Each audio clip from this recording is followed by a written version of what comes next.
ನಾನು ಎಲ್ಲಾ ಜಿಲ್ಲಾಧಿಕಾರಿಗಳಿಗೆ ಸೂಚನೆ ಕೊಟ್ಟಿದ್ದೇನೆ. ಫಸ್ಟ್ ಪ್ರಯಾರಿಟಿಯಲ್ಲಿ ಸ್ಮಶಾನದ ಒತ್ತುವರಿಗಳನ್ನ ತೆರವು ಮಾಡಿಕೊಡ್ಬೇಕು.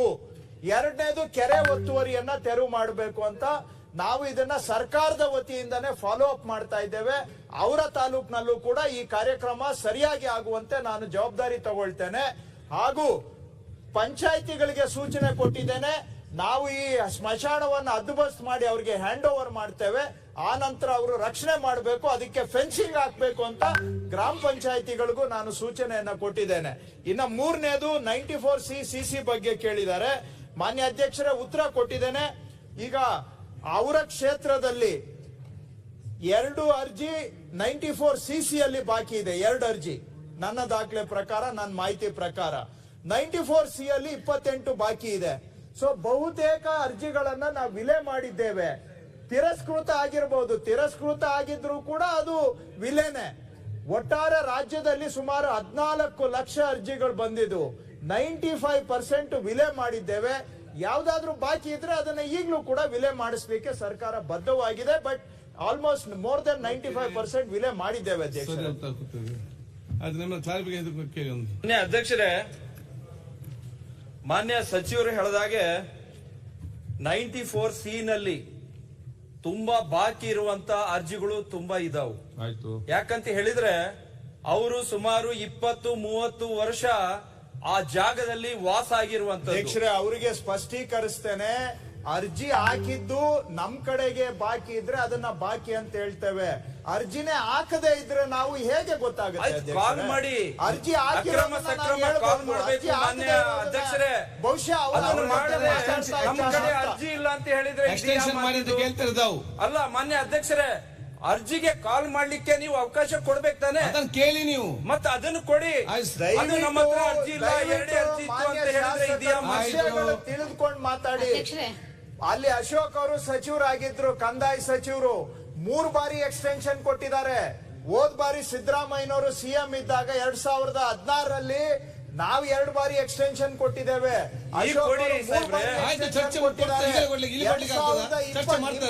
ಬಿಜೆಪಿ ಸರ್ಕಾರ ಇದ್ದಾಗ 2022ರವರೆಗೆ ಅರ್ಜಿ ಹಾಕ್ಲಿಕ್ಕೆ ಅವಕಾಶವನ್ನ ಮಾಡಿಕೊಟ್ಟಿದ್ರು. ಸೊ ಸುಮಾರು 7-8 ವರ್ಷ ಅರ್ಜಿ ಹಾಕ್ಲಿಕ್ಕೆ ಅವಕಾಶ ಕೊಟ್ಟಿತ್ತು. ವಿಷಯ ತಿಳಿದುಕೊಂಡು ಮಾತಾಡಿ ದಯವಿಟ್ಟು. ಹರೀಶ್ ಪೂಂಜಾ,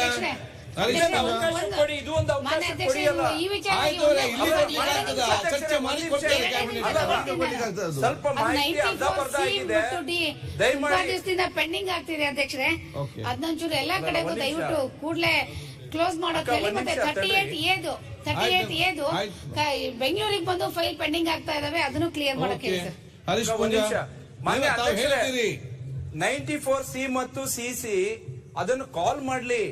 ಯಾಕಂದ್ರೆ ನಮ್ಮಲ್ಲಿ ತುಂಬಾ ತೊಂದರೆ ಇದೆ. ದಿನ 100-200 ಜನ ಮನೆ ಬಾಗ್ಲಿಗೆ ಬರ್ತಾರೆ. ಅದಕ್ಕೇನು 94CC ಇದನ್ನು ಎಕ್ಸ್ಟೆನ್ಷನ್ ಮಾಡ್ಲಿಕ್ಕೆ ಕೇಳ್ತಾ ಇದ್ದೀರಿ. ಹೌದು. ಮಾನ್ಯ ಮಂತ್ರಿಗಳು ಏನ್ ಹೇಳ್ತಾರೆ ಅಂದ್ರೆ, ಕಳೆದ 7 ವರ್ಷಗಳಿಂದ ನಾವು ಎಕ್ಸ್ಟೆನ್ಷನ್ ಮಾಡ್ತಾ ಬಂದಿದ್ದೇವೆ. ಯಾರಿಗಾದ್ರು ಬಾಕಿ ಆಗಿದ್ದಲ್ಲಿ ಆ 7 ವರ್ಷಗಳಲ್ಲಿ ಅವರ ಅರ್ಜಿಯನ್ನು ಯಾರಾದ್ರೂ ಬಡವರಲ್ಲಿ ಕೂತ್ಕೊಂಡಿದ್ರೆ ಹಿಂದೆ ಅವ್ರು 7 ವರ್ಷದಲ್ಲಿ ಅವರಿಗೆ ಅರ್ಜಿ ಆಗುವ ಅವಕಾಶಗಳು ಇತ್ತು. ಈಗ ನಾವು ಹೇಳ್ದು ಕೇಳಿ, ಈಗ ಕೆಲವೆಲ್ಲ ಏನಾಗ್ತಾ ಗೊತ್ತುಂಟಾ? ನಾನು ಹೇಳೋದು ಪ್ರಾಕ್ಟಿಕಲ್ ಪ್ರಾಬ್ಲಮ್. ಕುಮ್ಕಿ ಸರ್ಕಾರಿ ಜಾಗ ಒಬ್ಬನಿಗೆ ಬಡವರಿಗೆ ಮಾರಿ ಅವನಿಂದ ಮತ್ತೆ ಇಲ್ಲಿ ಅರ್ಜಿ ಕೊಡಿಸಿ ಇಲ್ಲಿ ಇಲ್ಲಿಗಲ್ ಆಗಿ ರಿಯಲ್ ಎಸ್ಟೇಟ್ ಬಿಸ್ನೆಸ್ ಪ್ರಾರಂಭ ಆಗ್ತಾ ಇದೆ. ನಿಮ್ಗೆ ಅದು ನಿಮ್ಮ ಊರಲ್ಲಿ ಗೊತ್ತಾಗ್ಲಿಕ್ಕೆಲ್ಲ ಅಲ್ಲಿ ಇರಬಹುದು, ಪೇಟೆಯಲ್ಲಿ ದೊಡ್ಡ ಮಟ್ಟದ ಸಮಸ್ಯೆ ಆಗ್ತಾ ಇದೆ. ಇದನ್ನೆಲ್ಲ ಕೂಡ ಚರ್ಚೆ ಮಾಡಿಕೊಂಡು ಮಂತ್ರಿಗಳು ಕೂತ್ಕೊಂಡು ಅದಕ್ಕೆಲ್ಲ ಕೂಡ ತೀರ್ಮಾನ ತಗೋದು. ಇಲ್ಲಿ ಅವ್ರಿಗೆ ಸಡನ್ ಕೊಡ್ಲಿಕ್ಕೆ ಆಗುದಿಲ್ಲ. ಆದಾಗ ನಾವು ಕೆಚ್ಚಲಿದ್ದ ಕೂತ್ಕೊಂಡು ಮಾತಾಡಿ ಮುಂದೆ ನಿಮ್ಮ ಬೇಡಿಕೆಗೆ ಅನುಗುಣವಾಗಿ ಬರ್ಬೋದು. ಈಗ ಅಧ್ಯಕ್ಷರೇ, ಬೇರೆ ಕಡೆ ಇರಬಹುದು, ನಮ್ಮಲ್ಲಿ ಆ ತರ ಇಲ್ಲ. ಯಾಕಂತ ಹೇಳಿದ್ರೆ ಅದರ ಅವಶ್ಯಕತೆ ಕೂಡ ಇದೆ. ಜೊತೆಗೆ ಬಗರ್ ಹುಕಮ್ದು ಮಾನ್ಯ ಸಚಿವರು ಹೇಳಿದಾಗೆ ಒಂದ್ ನಿಮಿಷ ಅಧ್ಯಕ್ಷರೇ, ಬಗರ್ ಹುಕಮ್ದು ಏನಾಗಿದೆ ಅಂತ ಹೇಳಿದ್ರೆ, ನಮ್ಮಲ್ಲಿ ರೈತರು ಕೃಷಿ ಆಧಾರಿತವಾಗಿ ಇರುವಂತ ವಿಧಾನಸಭಾ ಕ್ಷೇತ್ರ ಹಗರಿಬೊಮ್ಮನಹಳ್ಳಿ, ಕೊಟ್ಟೂರು, ಮರೇಮನಹಳ್ಳಿ. ನಮ್ಮಲ್ಲಿ ಏನಾಗಿದೆ, 30-40 ವರ್ಷ ಕಲ್ಟಿವೇಟ್ ಮಾಡ್ಕೊಂಡು ಬಂದಿದ್ದಾರೆ. ಅದರ ಮೇಲೆ ಜೀವನ ಮಾಡ್ತಕ್ಕಂತ ರೈತರಿದ್ದಾರೆ. ಅದರ ಮೇಲೆ ಅವರ ಸಾಧಕ ಬಾಧಕಗಳು ಅವರು ಜೀವನ ಮಾಡಿಕೊಂಡು ಅದೇ ಆಧಾರ ಅದನ್ನ ಸುಮಾರು 14-15 ಸಾವಿರ ಎಕರೆ ನಾವು ಬಗರ್ ಹುಕ್ಕಂನಲ್ಲಿ ಕೊಡ್ಲಿಕ್ಕೆ ಅವಕಾಶ ಇದೆ. ಇದೆಲ್ಲ ಕಾಲ ಅದನ್ನ ಮುಗೀತು. ಗೋಮಾಳಕ್ ಬಿಡ್ಬೇಕು ಇಲ್ಲ ಅಂತ ನಾನು ಹೇಳುದಿಲ್ಲ. ಗೋಮಾಳಕ್ ಮುಂದಿನ ಜನಾಂಗಕ್ಕೆ ಏನು ಬೇಡ, ಎಲ್ಲ ನೀವೇ ಖಾಲಿ ಮಾಡಿ ಅಧ್ಯಕ್ಷರೇ, ಕೊಟ್ಟು. ಗೋಮಾಳಕ್ ಬಿಟ್ಟು ಸರ್ಕಾರಿ ಯಾವುದೇ ಇದಕ್ಕೆ ಉಪಯೋಗಿಸ್ಕೊಂಡು ಬಿಟ್ಟು ಆಗಿನೂ ಕೂಡ ಸುಮಾರು 14,000 to 15,000 ಎಕರೆ ಜಮೀನು ಉಳಿಯುತ್ತೆ ನಮ್ಮಲ್ಲಿ. ಆಯ್ತು, ಹಗರಿಬೊಮ್ಮನಹಳ್ಳಿ, ಕೊಟ್ಟೂರು, ಮರಿಯಮ್ಮನಹಳ್ಳಿಯಲ್ಲಿ. ದಯಮಾಡಿ ಮಾನ್ಯ ಸಚಿವರು ಅದಕ್ಕೆ ಅನುಕೂಲ ಮಾಡ್ಕೊಡ್ಬೇಕು. ಅಂದ್ರೆ ಹೆಸರಿಗೆ ಬಗರ್ ಹುಕ್ಕಂ ಆಗಿದ್ರೆ ಬಗರ್ ಹುಕ್ಕಂ ಸಮಿತಿಯನ್ನ ರದ್ದು ಮಾಡ್ಬಿಡಿ. ಆಗತ್ತೆ ಇಲ್ಲ, ಬಗರ್ ಹುಕ್ಕಂ ಸಮಿತಿ ಇಲ್ಲ. ಅಧ್ಯಕ್ಷ ಇಲ್ಲ, ಆಯ್ತು, 1 ಗಂಟೆ ಆಯ್ತು, ಬರೀ ಒಂದು ಕ್ವಶನ್ ಅಲ್ಲಿ ಮಾತಾಡಿ. ಅಧ್ಯಕ್ಷ ದಯಮಾಡಿ ಚುಕ್ಕೆ ಗುರುತಿನ ಸಂಖ್ಯೆ 1437 ಸಂಖ್ಯೆಯ ಪ್ರಶ್ನೆಯನ್ನು ಲೋಕೋಪಯೋಗಿ ಸಚಿವರಿಗೆ ಕೇಳಬಯಸುತ್ತೇನೆ. ಮಾನ್ಯ ಅಧ್ಯಕ್ಷರಿಗೆ, ಸನ್ಮಾನ್ಯ ಸದಸ್ಯರಿಗೆ ಉತ್ತರ ಒದಗಿಸಲಾಗಿದೆ. ಸನ್ಮಾನ್ಯ ಸಭಾಧ್ಯಕ್ಷರೇ, ಉತ್ತರವನ್ನು ಕೊಟ್ಟಿದ್ದಾರೆ. ಉತ್ತರದಲ್ಲಿ ನಾನು ದಕ್ಷಿಣ ಕನ್ನಡ ಜಿಲ್ಲೆಯ ವಿಧಾನಸಭಾ ಕ್ಷೇತ್ರವಾರು ಲೋಕೋಪಯೋಗಿ ಇಲಾಖೆಯಿಂದ ಕಳೆದ ಈ ಸರ್ಕಾರ ಬಂದ ನಂತರ ಎಷ್ಟು ಅನುದಾನಗಳು ನಮ್ಮ ಜಿಲ್ಲೆಗೆ ಬಂದಿದೆ ಎನ್ನುವಂಥದ್ದನ್ನು ಕೇಳಿದ್ದೆ.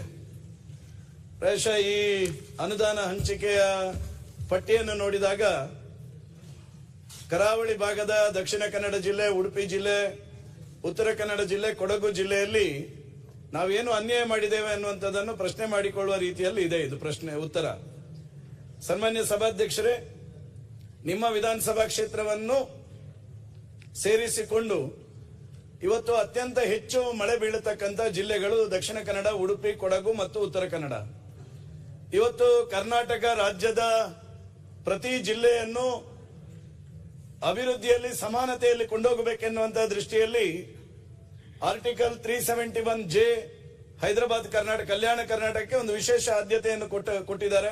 ಅಲ್ಲಿ ಅಭಿವೃದ್ಧಿ ಆಗಬೇಕೆನ್ನುವಂತಹ ದೃಷ್ಟಿಯಲ್ಲಿ ಸಬ್ಜೆಕ್ಟ್ ನಂಜುಂಡಪ್ಪ ವರದಿಯ ಆಧಾರದಲ್ಲಿ ಒಂದಷ್ಟು ವಿಧಾನಸಭಾ ಕ್ಷೇತ್ರಗಳಿಗೆ ಆದ್ಯತೆಯನ್ನು ಕೊಟ್ಟು ಅಭಿವೃದ್ಧಿಗೆ ಪೂರಕವಾಗಿ ಸರ್ಕಾರ ಗಣನೆಗೆ ತೆಗೆದುಕೊಂಡಿರ್ತಕ್ಕಂಥದ್ದು.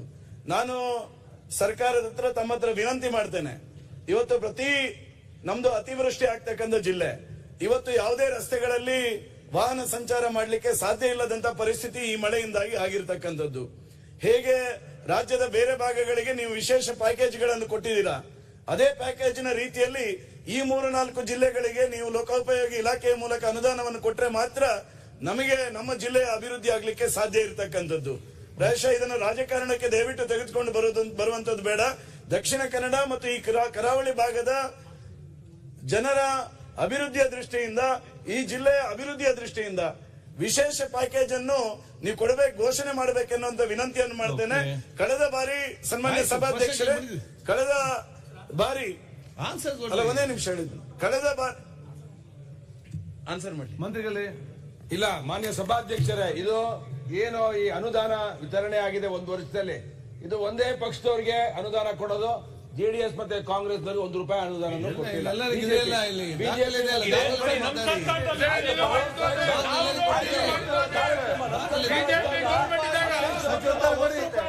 ಕೊಟ್ಟಿಲ್ಲ.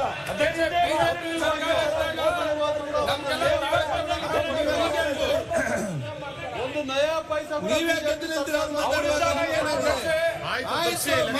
ಗೊತ್ತಾಗುತ್ತೆ ಯಾವ ನಮ್ಮ ಕ್ಷೇತ್ರಗಳಿಗೆ ಒಂದು ಲಕ್ಷ ಕೊಟ್ಟಿಲ್ಲ ನೀವು.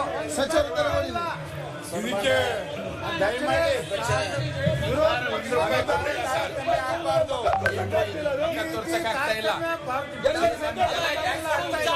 ಈಗ ಸದಸ್ಯರು ಹೇಳಿದಂಗೆ ನಮ್ಮ ಇಲಾಖೆಯಲ್ಲಿ ಯಾವುದೇ ಪಕ್ಷದವಾಗಿ ಕೆಲಸ ಮಾಡೋಲ್ಲ. ಖಂಡಿತವಾಗಿ ಎಲ್ಲರೂ ಸಮಾನ ಪಡ್ತಾ ಇದ್ದೀನಿ. ನಾವೇನನ್ನು ಗಮನಕ್ಕೆ ತಂದಿರೆ ಇದು ಮಳೆಗಾಲ ನಂತರ ಕೆಲಸ ಮಾಡುವಂತ ಪ್ರಯತ್ನ ಮಾಡ್ತಾ ಅಲ್ಲಿವರೆಗೆ ಮೋಟರೈಸರ್ ಏನ್ ಮಾಡ್ಲಿಕ್ಕೆ ಸಾಧ್ಯ ಇದೆ ಓಡಾಡ್ಲಿಕ್ಕೆ, ಅದನ್ನ ಟೆಂಪರರಿ ಆಗಿ ರಿಪೇರ್ ಮಾಡ್ಲಿಕ್ಕೆ ಪ್ರಯತ್ನ ಮಾಡ್ತೀವಿ. ಅಧ್ಯಕ್ಷ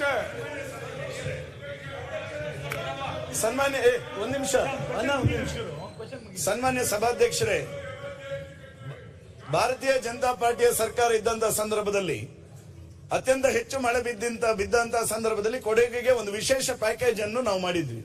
ಆ ಸರ್ಕಾರದ ಸಂದರ್ಭದಲ್ಲಿ ವಿಶೇಷ ಪ್ಯಾಕೇಜ್ ಮೂಲಕ ಅಲ್ಲಿಯ ರಸ್ತೆಗಳಿಗೆ ಅನುದಾನವನ್ನು ಹೆಚ್ಚುವರಿಯಾಗಿ ಕೊಟ್ಟು ರಸ್ತೆ ಅಭಿವೃದ್ಧಿಯ ದೃಷ್ಟಿಯಿಂದ ಗಮನ ಹರಿಸಿದ್ವಿ. ನಾನು ವಿಶೇಷವಾಗಿರ್ತಕ್ಕಂಥ ವಿನಂತಿಯನ್ನು ಮಾಡ್ತೇನೆ ಸನ್ಮಾನ್ಯ ಲೋಕೋಪಯೋಗಿ ಸಚಿವರ ಹತ್ರ. ಈ ವರ್ಷ ಅತ್ಯಂತ ಹೆಚ್ಚು ಮಳೆ ಬೀರ್ತಕ್ಕಂಥದ್ದು ದಕ್ಷಿಣ ಕನ್ನಡ, ಉಡುಪಿ, ಉತ್ತರ ಕನ್ನಡ, ಕೊಡಗು. ಹೆಚ್ಚುವರಿ ಅನುದಾನವನ್ನು ಕೊಡಬೇಕೆನ್ನುವಂತ ವಿನಂತಿಯನ್ನು ಮಾಡ್ತೇನೆ.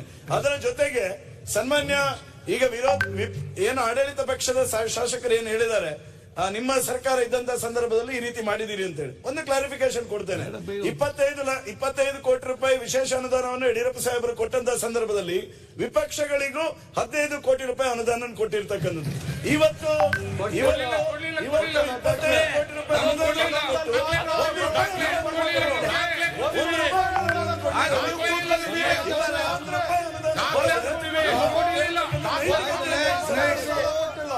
ಸಚಿವರು ಉತ್ತರ ಕೊಡಿ.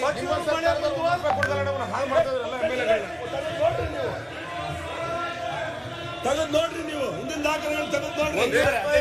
ಕೊಡ್ಲಿಲ್ಲ. ನಾನು ಮಾನ್ಯ ಸಚಿವರಿಗೆ ವಿನಂತಿ ಮಾಡೋದು, ಹರೀಶ್ ಪೂಂಜಾ ಏನು ಉಲ್ಲೇಖ ಮಾಡಿದ್ರು, ನೀವು ಕರಾವಳಿಯ ಜಿಲ್ಲೆಗಳಲ್ಲಿ ಬಹಳ ದೊಡ್ಡ ಪ್ರಮಾಣದಲ್ಲಿ ಈ ವರ್ಷ ಮಳೆ ಆಗಿದೆ. ನೀವು ಉತ್ತರ ಕೊಡ್ಬೇಕಾದ್ರೆ ಏನ್ ಹೇಳಿದ್ರಿ ಅಂತಂದ್ರೆ, ಇದ್ರ ಮೋಟ್ರೇಬಲ್ ಮಾಡ್ತೀವಿ ನಾವು ಈಗ ಅಂತ ಹೇಳಿದಿರಿ. ನಿಮ್ಮ ಅಧಿಕಾರಿಗಳು ಮತ್ತು ಸರ್ಕಾರ ಏನ್ ಮಾಡುತ್ತೆ ಅಂತಂದ್ರೆ, ಪ್ರಾಕೃತಿಕ ವಿಕೋಪದಲ್ಲಿ ಹಾಳಾಗಿದೆ ಅಂತಂದಾಗ NDRF ನಲ್ಲಿ ಕೊಡ್ತೀವಿ ಅಂತ ಹೇಳ್ತಾರೆ. ಕಿಲೋಮೀಟರ್ 30,000 ಕೊಡ್ಲಿಕ್ಕೆ ಸಾಧ್ಯ ಇದೆ, ಅದನ್ನ ರಿಪೇರಿ ಮಾಡ್ಲಿಕ್ಕೆ ಸಾಧ್ಯ ಇಲ್ಲ. ನೀವು ಆ ಅನುದಾನದಲ್ಲಿ ರಿಪೇರಿ ಮಾಡ್ಲಿಕ್ಕೆ ಸಾಧ್ಯ ಇಲ್ಲ. PWD ಇಲಾಖೆಯಿಂದ ಕರಾವಳಿ 2 ಜಿಲ್ಲೆಗಳಿಗೆ ಪ್ಯಾಕೇಜ್ ತರ ಮಾಡಿ ಇದಕ್ಕೇನಾದ್ರು ರಿಪೇರಿ ಮಾಡಿದ್ರೆ ಮೋಟ್ರಬಲ್ ಆಗುತ್ತೆ. ನಾವು ಕಿಲೋಮೀಟರ್ 30,000 ಕೊಡ್ತೀವಿ ಅಂತ ಅಧಿಕಾರಿಗಳು ಹೇಳ್ದಂಗೆ ಮಾಡಿದ್ರೆ ಯಾವ್ದು ರಿಪೇರಿ ಮಾಡಕ್ಕಾಗಲ್ಲ, ಮತ್ತೆ ಯಾವ ಕಾಂಟ್ರಾಕ್ಟರ್ ಬರಲ್ಲ. ಇದನ್ನ ಗಮನದಲ್ಲಿ ಇಟ್ಟುಕೊಂಡು ಪ್ಯಾಕೇಜ್ ಅನೌನ್ಸ್ ಮಾಡಿ. ಈಗ